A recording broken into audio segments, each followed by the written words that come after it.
It's 2025 and I think it's okay for us to admit that it is okay to not like these types of characters. Like, if the writing is bad, you as an audience member are allowed to not like it, to not vibe with it. I hate the fact that if you criticize characters like Amber or Korra, you suddenly get called a woman hater, you get called some type of brown people hater. You know, I can't use the R word on YouTube here because then they suppress your video.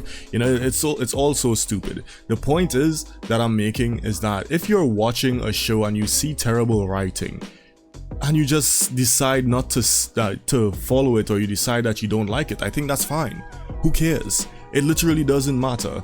But then we got people like this bozo over here who's trying to rewrite history.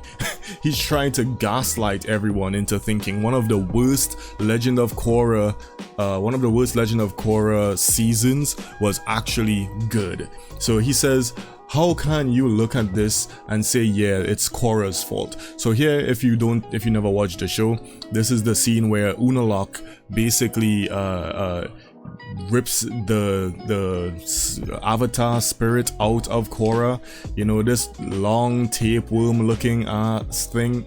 So the reason why people blame Korra for this is because, and I don't know if these people actually watch the fucking show, but it's because for the entirety of season 1, she was showing that she is not willing to listen to people like Tenzin and other more reasonable individuals.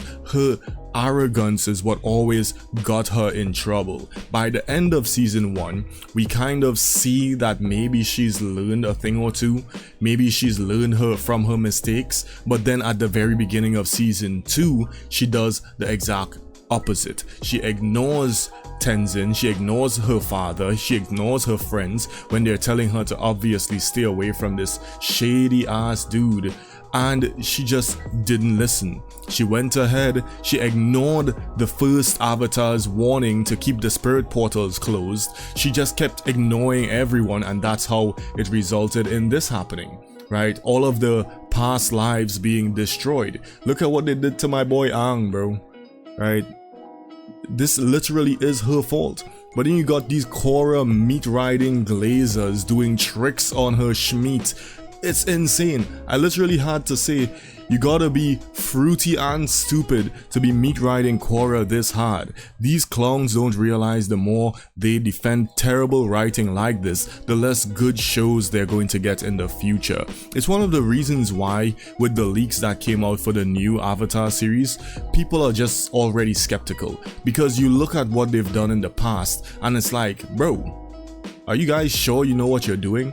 Again, I sound like a broken record here. I think they just kind of fumbled the bag once they let go of Eren Ehas. If you don't know who that is, he is one of the main writers from the original series. It's one of the reasons why so many people can go back and watch Avatar the original and get this type of response, because it's like, whoa, holy shit, I thought I was here before, but like, I'm still enjoying my time. It's crazy the rewatchability that show has. I literally watched Avatar The Last Airbender, the original. I literally watched that more than 7 times. I love that show. It's peak. You know, and it's just crazy that these clowns in 2025 are still saying stuff like this. They're still trying to make it seem like Legend of Korra was not bad. Legend of Korra is misunderstood. Only people who hate women hate Legend of Korra. And the same type of energy is extended to characters like Amber from Invincible. People rightfully dislike her character because the writing for her character was bad. They obviously did a course correction, but it doesn't change the fact what happened still happened. You know what I mean? And people are allowed to speak their mind on these things. You know, the thing is, like, okay, I'll say this. I am working my ass off on creating my own series, okay? Let's say when it does come out, there's some dog shit writing similar to these 2 characters in my own comic. You know what I would say? I would say, good on you guys for pointing this out. Good on you guys for being self-aware enough to see the flaws in my writing and point it out and say, hey, this is fucking dog shit and it shouldn't have happened, or it needed to be fixed, or it should have been written better.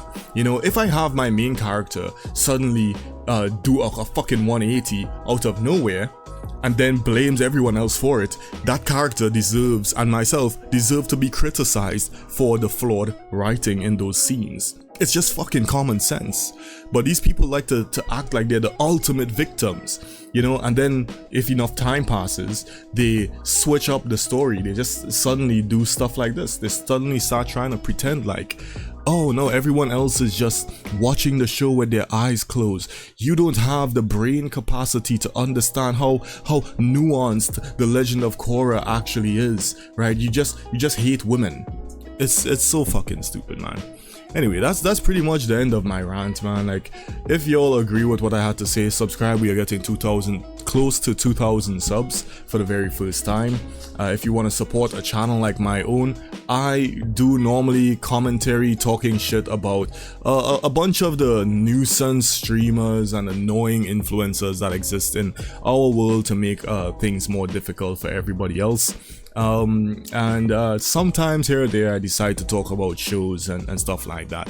And again, I am a comic book creator. I'm creating my own story, my own comic series. It's called Ascension. I'm sure you can see these fan-inspired pictures here. If you would like to get one of these characters for yourself, you want to become a character in the story, all you gotta do is add me on Discord and subscribe to the channel. I'll add you as a character. It's fine, you don't have to pay any money for it, but I also accept donations, okay? So add me on Discord or just tell me you're interested in the comments below and I will get back to you.